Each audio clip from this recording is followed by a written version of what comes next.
Hawajafanikiwa kuniibia, lakini nishakutana nao. Michezo yenyewe tumeacha. Bana, mimi nataka mniambie kitu kimoja. Umeishi miaka yote Kariakoo. Je, hivi unajua kwa nini ilikuwa inaitwa Kariakoo? Sijajua bana. Nani ambaye anajua kwamba kwa nini ile eneo lilikuwa linaitwa Kariakoo? Mama tunaomba uje utusaidie. Shikamoo. Wema. Sasa sisi tunataka kujua kwa nini ile eneo likaitwa Kariakoo?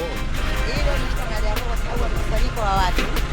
Alafu ni jina ambalo Kariakoo, yani mkusanyiko watu mbalimbali wanaotoka, wanaoingia, wanaingia. Wewe unahisi kwa nini serikali iliamua kutengeneza soko kubwa kiasi hichi katika eneo kama hili?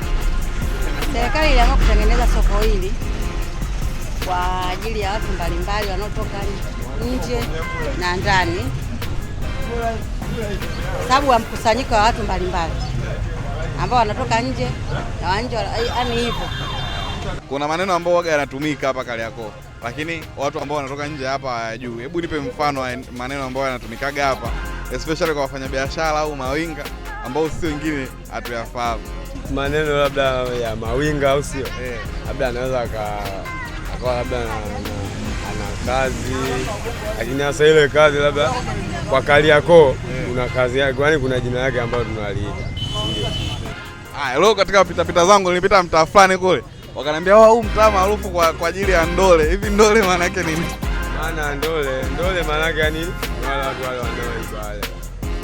Baka wale. Wewe toka ulipofika hapa Kariakoo ukisha kukuta situation kama hiyo? Nishakutana nao. Kuibiwa? Hawajafanikiwa kuniibia, lakini nishakutana nao. Napambana nini? Naambia vipi, michezo yenyewe tumeacha. Kwa michezo hii imeacha. Michezo ambayo anafanya yenyewe tumeacha, japokuwa sijai kufanya.